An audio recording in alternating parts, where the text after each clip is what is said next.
কিন্তু সেই আন্দোলনের পরিসমাপ্তি আমরা ঘটাতে পারিনি, স্বৈরাচারকে আমরা চালাতে পারিনি, ওদেরকে বিদায় করতে পারিনি। আমি গর্বিত আমাদের সন্তানেরা সেই কাজটি করেছে।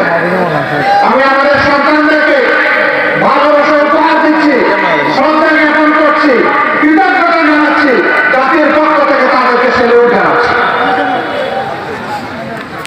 আল্লাহ তাআলার সাহায্যে তারা একটা অসাহিত্যকে সাধন করেছে।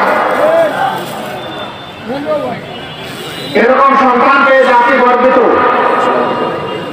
ইনশাআল্লাহ আগামীর বাংলাদেশ আমরা তাদের হাতে তুলে দেব ইনশাআল্লাহ। তৃণমূলের বাজারবাসী,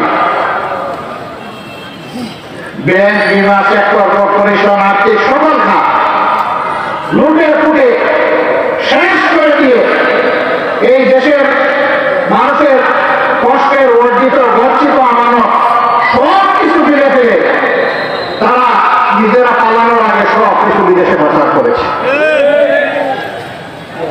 পালায় করা, পালায় গুরুতর সন্ত্রাসী এবং অপরাধীরা। যে দেশকে ভালোবাসে, যে জনগণকে ভালোবাসে, সে কখনো পালায় না।